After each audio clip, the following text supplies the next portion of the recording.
everyone, and welcome back to my channel. If you're new here, my name is Amy and I am currently on a debt-free journey trying to pay off $132,000 worth of student loan debt.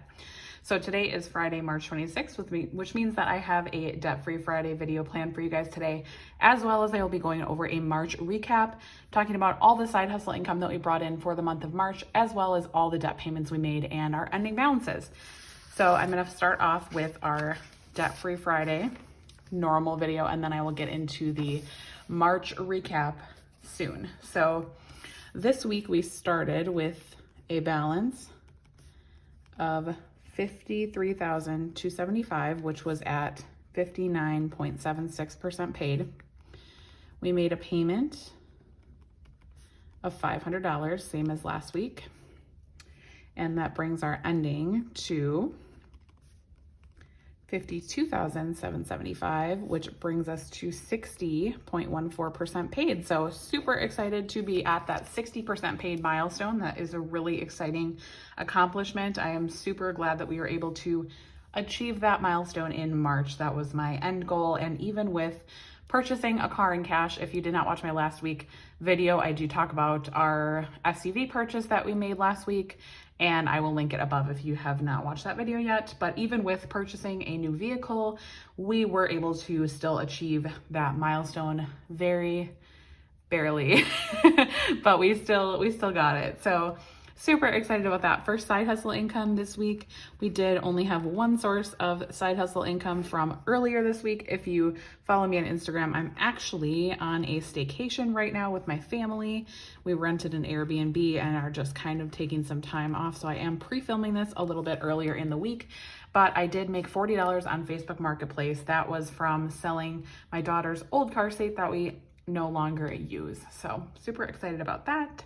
And I don't plan on having any other side hustle income this week because, again, we are away from our home and I'm just taking a break. So super excited to be disconnected a little bit. So I do apologize that I am filming this actually on Tuesday, but all the information is still the same. I'm just filming it a little bit early. So then I wanted to go over our side hustle income for the entire month of March. I know a lot of you guys don't watch like my actual weekly videos, and so you kind of just prefer to watch the monthly videos, which I totally understand.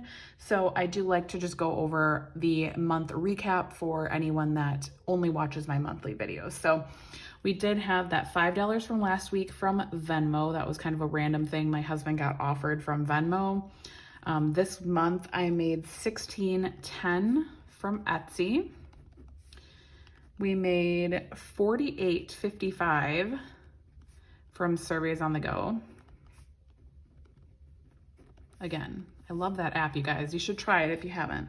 That is between me and my husband though, so I did not make that all on my own. He definitely gets his fair share of surveys. I think he definitely gets more than I do. $168.99 from Instacart. And then I also got $25 from Instacart for my vaccine. And then I got $25 from that raffle I talked about last week from my family. And then I made the $40 from this week on Facebook Marketplace. So our goal for this month was to bring in at least $200 in side hustle income. And our total was actually the most we have made this year, which is super exciting, $307.94.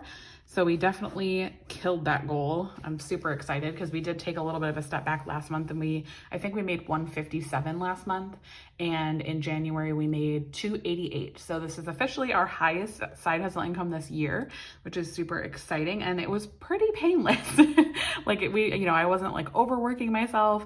I mean, honestly, really the only thing that was like a huge effort was Instacart. I did do 2 days of Instacart in March, which is a little bit more than I've been doing recently, just because it's been a little bit more challenging to get out and do Instacart during the weekends, but I was able to do it twice this month, so that definitely helped. So $307 for our side hustle income. So I'm actually going to start with our debt freedom tracker in for this week. So I'm gonna fill in about this and then the half of this because it was only 500. So that is where we are at for this week for our debt freedom tracker. So as you can see, we're making pretty good progress this year. I did restart this as of January 1st. So this was our January 1st starting balance. You know, we have a long ways to go, but we are getting there slowly and surely. But very exciting that we did purchase our car. So now the remainder of the year, we will be mostly focusing on debt repayment unless something else were to come up. But our plan is to spend the remainder of the year mostly focused on debt repayment. So hopefully we'll be able to make some bigger payments here coming up soon. This is the next thing that I'm going to go over, which is our debt tracker. So if you've been here for a little while, you know how we have been paying off our debt. We've been using the avalanche method. So actually all of these have stayed the same for this month. And we started this month with a balance of $55,575. This target loan, we actually were able to get down to $6,132 this month, which is really exciting. I cannot wait to have this loan paid off.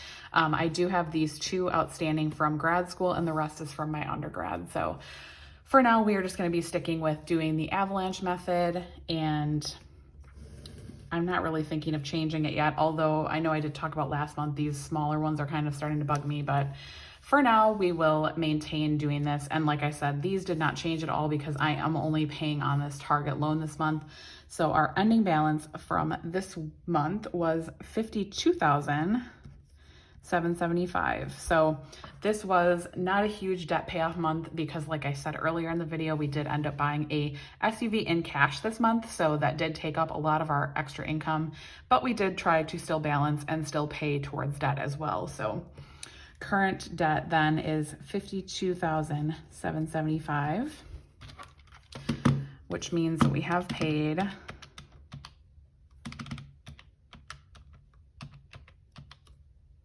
and I should say that this is not including interest. So even though we are not paying interest right now, we obviously have in the past. And so we have definitely not only paid $79,629, we have also paid, I mean, we've probably paid at least $100,000 at this point with interest and everything. So that is where we are at right now, $79,629 paid off from our principal. And if we divide that, that means we are at 60.14% paid. Super exciting. Definitely happy that we got to do that 60% mark this month. That was just the cherry on top for a great month with buying the car and also still being able to reach that 60% goal this month. Super excited about that. So I did actually fill in this debt-free plan this month because I thought it would be interesting to look since we just finalized Q1, January through March. So to be on track to meet our under $40,000 goal for the year, we should have paid off at least $6,175 for the year. So spoiler alert, we have definitely paid off more than that, which is great. Not going to complain. I do think we might need to update our goal because I do think that it will be pretty easy for us to achieve at this point, and I would like it to be a little bit more challenging just so that we're not just kind of coasting by and just making the payments that we need to, and I want to just stay motivated. So I have not exactly figured out what we are going to be changing it to. If we will be changing it, I might wait until more of like a mid-year and then try to update based on how much we're able to pay in the next quarter. So I will update you guys on that. So we actually had paid, I think it was $2,800. Yes. So we paid $2,800 this month, which is pretty low for us, but that is okay since we did have another goal that we were meeting. Just making sure I wrote that down right. So 2,800. Yep. Okay, so that brings our ending to 52,775. And then for the year, we have paid $11,925 in Q1 of 2020, which is very exciting. So again, I'm hoping to possibly update our goal for the year just because I feel like I don't want it to be too easily obtained to us. And when we had initially come up with that goal, I was not sure how the SUV savings was going to go for us. We are very fortunate that we were able to receive 2 stimulus checks as well as a small tax refund. So that definitely helped us propel that savings way faster than we initially had thought. So definitely it's okay to update your goals if they are no longer feeling obtainable to you either way. So if they're feeling too easily obtainable, then you can change them, or if they're not feeling attainable at all.